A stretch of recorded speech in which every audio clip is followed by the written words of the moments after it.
contributed ideas to its manifestos, sometimes indignantly deny membership. And yet the postmodernist party tends to believe that its time has come.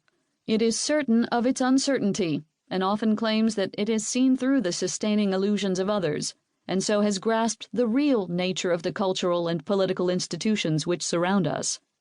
In doing this, postmodernists often follow Marx. They claim to be peculiarly aware of the unique state of contemporary society, immured as it is in what they call the postmodern condition. Postmodernists, therefore, do not simply support aesthetic isms or avant-garde movements such as minimalism or conceptualism, from which work like André's bricks emerged. They have a distinct way of seeing the world as a whole, and use a set of philosophical ideas that not only support an aesthetic, but also analyze a late capitalist cultural condition of postmodernity.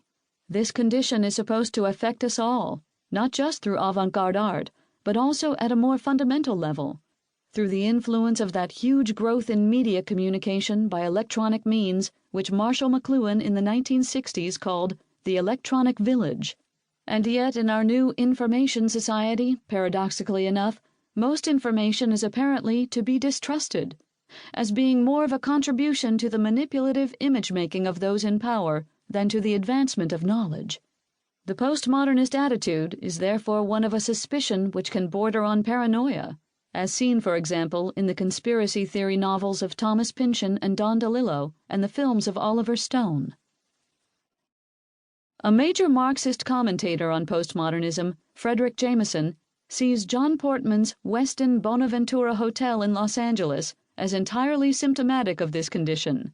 Its extraordinary complexities of entranceways, its aspiration towards being a complete world, a kind of miniature city, and its perpetually moving elevators make it a mutation into a postmodernist hyperspace, which transcends the capacities of the human body to locate itself, to find its own position in a mappable world. This milling confusion, says Jameson, is a dilemma, a symbol and analog of the incapacity of our minds to map the great global, multinational, and decentered communicational network in which we find ourselves caught as individual subjects. Many of us have felt something like this in London's Barbican Centre. This lost in a big hotel view of our condition shows postmodernism to be a doctrine for the metropolis, within which a new climate of ideas has arisen and brought with it a new sensibility. But these ideas and attitudes have always been very much open to debate, and in what follows I shall combat postmodernist skepticism with some of my own. Indeed, I will deny that its philosophical and political views and art forms are nearly as dominant as a confident proclamation of a new postmodernist era might suggest. It is nevertheless obvious by now that even if we restrict ourselves to the ideas current within the artistic avant-garde since 1945, we can sense a break with those of the modernist period. The work of James Joyce is very different from that of Alain Robbe-Grillet, that of Igor Stravinsky from that of Karl-Heinz Stockhausen, that of Henri Matisse from that of Robert Rauschenberg, of Jean Renoir from that of Jean-Luc Godard, of Jacob Epstein from that of Karl André, and of Mies van der Rohe from that of Robert Venturi. What one makes of this contrast between the modern and the postmodern in the arts largely depends on the values one embraces. There is no single line of development to be found here. Many of these differences arose from the sensitivity of artists to changes in the climate of ideas.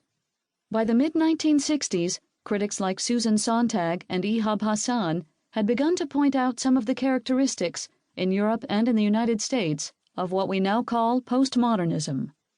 They argued that the work of postmodernists was deliberately less unified, less obviously masterful, more playful or anarchic, more concerned with the processes of our understanding than with the pleasures of artistic finish or unity, less inclined to hold a narrative together, and certainly more resistant to a certain interpretation than much of the art that had preceded it. We will look at some examples of this later on. The rise of theory.